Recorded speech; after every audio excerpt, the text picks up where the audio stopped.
Hello and welcome to Maths with Jacob. This lesson will focus on number sentences. Number sentences in mathematics will sometimes ask you to find an unknown number. This number may be in the form of a symbol such as a circle, triangle, square and so on.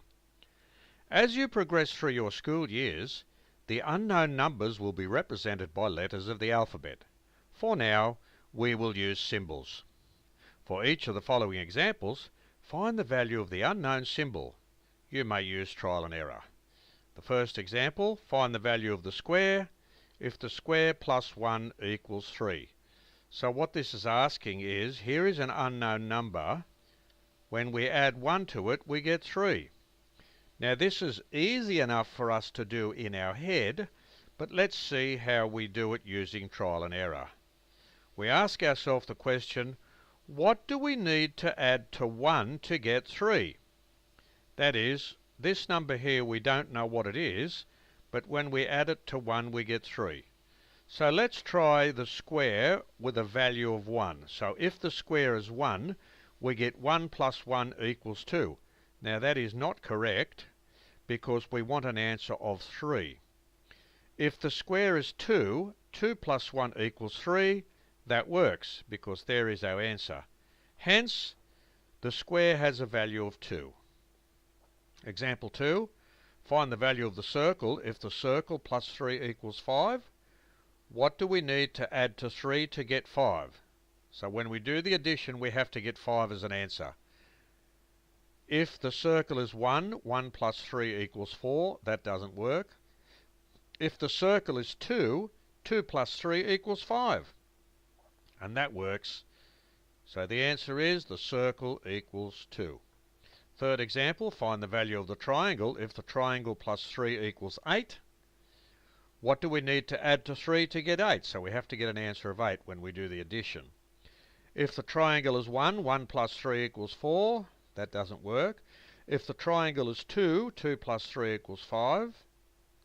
If the triangle is 3, 3 plus 3 equals 6. If the triangle is 4, 4 plus 3 equals 7.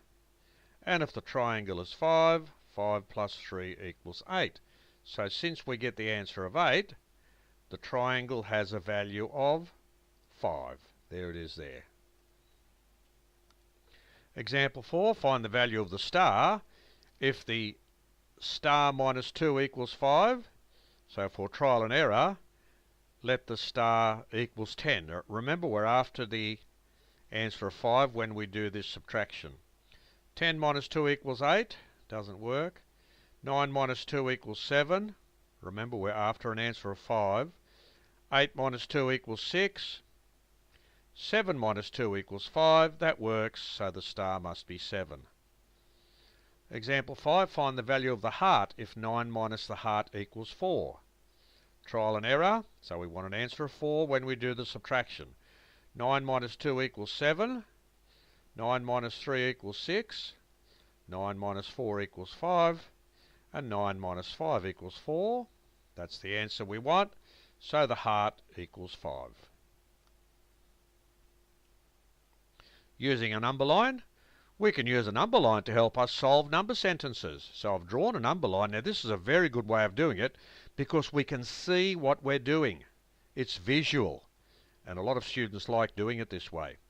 For the first example, find the value of the cylinder if the cylinder plus 3 equals 7. So that's the answer that we want. 7 is the answer that we want. And this unknown number, the number that we don't know, when we add 3 to it, we get the answer of 7.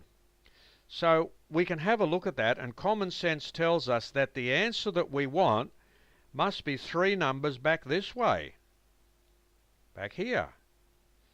So in other words, it must be 4. So the cylinder is 4. And why is that?